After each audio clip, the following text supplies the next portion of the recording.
ஆச்சி மசாலா வழங்கும் மணிச் செய்திகள்.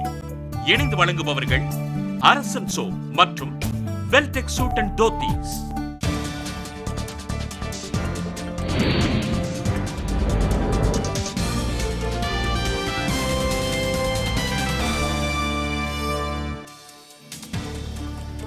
பொறியியல் படிப்புகளில் சேர 1,55,000 பேர் விண்ணப்பம். அண்ணா பல்கலைக்கழகம் தகவல்.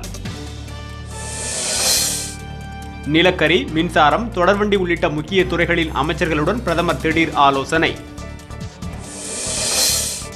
பொது நுழைவுத் தேர்வை எதிர்த்து ஐஐடி நிறுவன முன்னாள் மாணவர்கள் கூட்டமைப்பு பிரதமருக்கு கடிதம். குடியரசுத் தலைவர் பதவிக்கு பிரணாப் முகர்ஜி தகுதியானவர் என நடுவண் அமைச்சர் அஜித் சிங் கருத்து. பொள்ளாச்சி அருகே காவல்துறையினர் நடத்திய ஊர்தி ஆய்வில் ஏராளமான வெடிப்பொருட்களுடன் ஒருவர் கைது. நடுவண் அரசு சிக்கனத்தை கடைபிடிக்கும் சூழலில் கழிவறை செலவு தேவையற்றது என அம்பிகா சோனி விளக்கம். இந்தியாவிற்கு தேவையான ராணுவ தொழில்நுட்பங்களை வழங்க தயார் என அமெரிக்கா அறிவிப்பு. நாடு முழுவதும் புதிதாக 200 சமுதாய கல்லூரிகள் தொடங்க நடுவண் அரசு முடிவு. தமிழகத்தில் தென்மேற்கு பருவமழை தொடங்க உள்ளதை அடுத்து வெயிலின் தாக்கம் குறையும் என வானிலை நிறுவனம் தகவல்.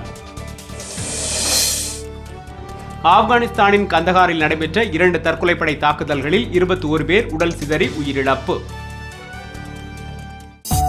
ஆச்சி மசாலா வழங்கிய மணிச் செய்திகள். இணைந்து வழங்கியவர்கள் அரசன் சோ மற்றும் வெல்டெக் சூட் அண்ட் தோத்தீஸ்.